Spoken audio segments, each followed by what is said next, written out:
put another target up here. Make sure it's got targets on. Remarkably, after only 3 weeks, 98% master the weapon. That's as good as we can expect any private to shoot right there. Delivering on Eugene Stoner's engineering breakthrough requires cutting-edge manufacturing technology.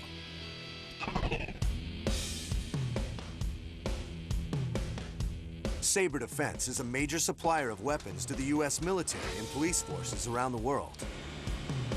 We manufacture both commercial and military weapons. We make commercial AR-15s and M-16s for law enforcement. For all its revolutionary design, the M-16 is basically a series of 3 tubes: the barrel, the receiver, and the stock. The heart of the weapon is the receiver.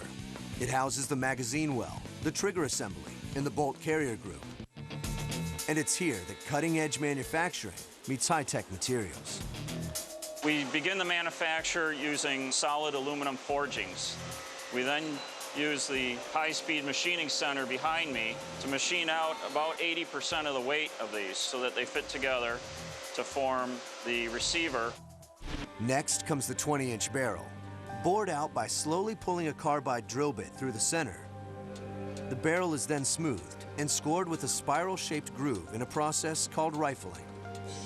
By adding rifling inside the barrel, you can spin the bullet, which stabilizes it in flight and makes it much more accurate. The finished aluminum receiver is then bolted together in a straight line with the steel barrel and composite buttstock. This linear layout also has another advantage. It keeps the gun from rising when fired in full auto mode. As the bullet travels down the barrel, the bolt carrier recoils directly straight back into the buffer tube maintained in the stock. That gives a straight impulse back, which helps reduce recoil in the weapon. And there it is, the M-16, the ultimate tool of American warfare. But it didn't start out that way.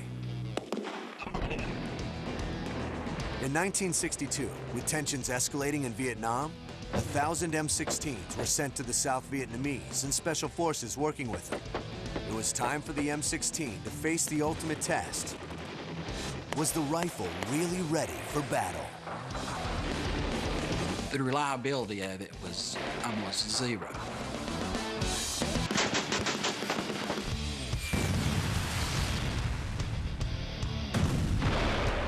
In 1962, things were heating up in Vietnam.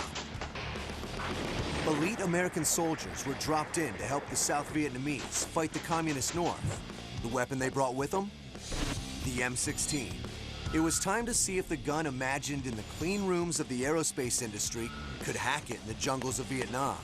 The answer came quickly. The Vietnamese loved them because they're getting a real rifle cartridge that is fairly lethal.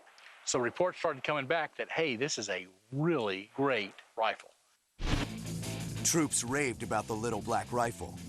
They loved how light it was, how fast and accurately it fired, and most of all, they were astounded at the incredible killing power of the 5.56 round. Because of its devastating power, troops started calling it the meat axe. Basically, you had a lightweight round that was traveling at such a high rate of speed that when the front of the round decelerated, the back of the round kept moving forward at the same speed, and it created a tumbling effect. To demonstrate the effect, sharpshooter John Weiler fires into ballistics gel. Ballistics gel is designed to simulate the human body.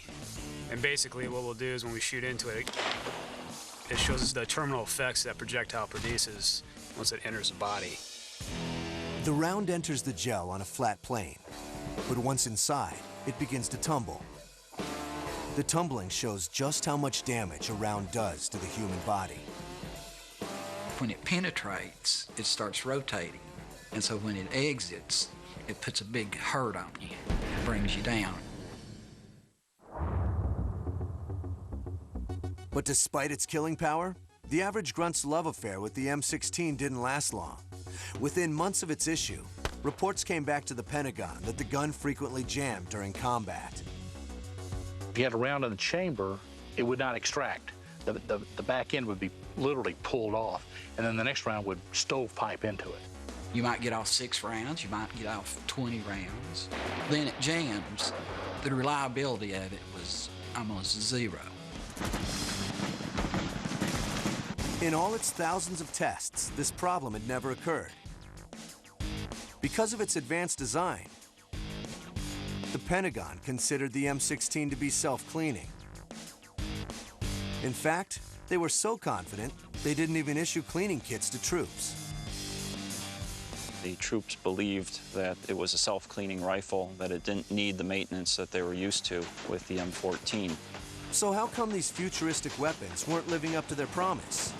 Turns out the problem stemmed from the very same ammo that gave the weapon its reputation as the meat axe.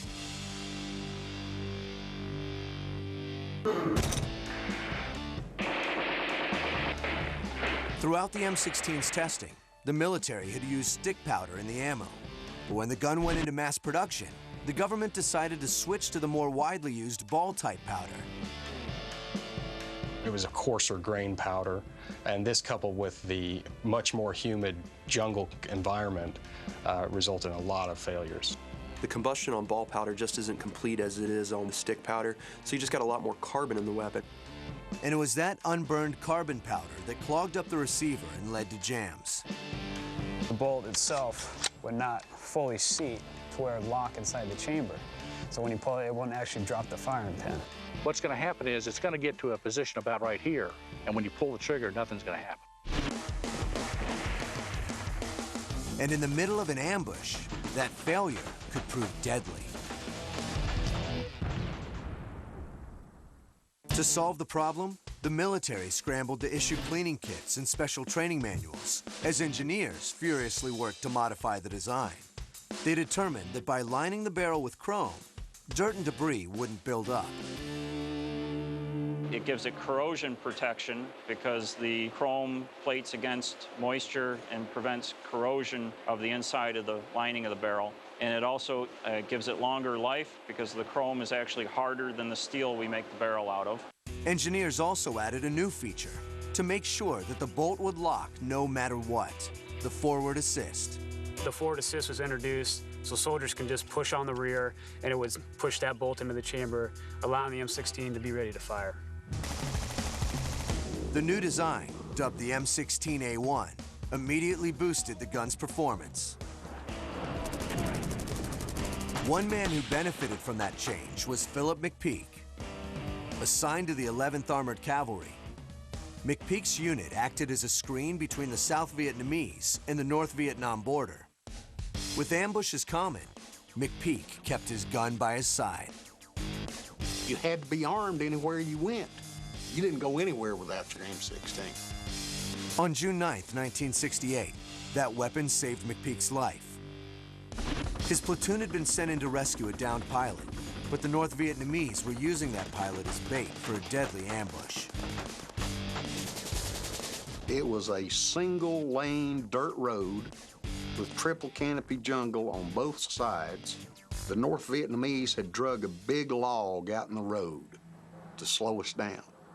And when we stopped to move the log out of the road, that's when they popped the bush on us. McPeak's unit found itself in the middle of an intense firefight, and he opened fire with his M16. I put about 20 magazines through it, as fast as I could go. Even after firing hundreds of rounds on full auto, his weapon didn't jam,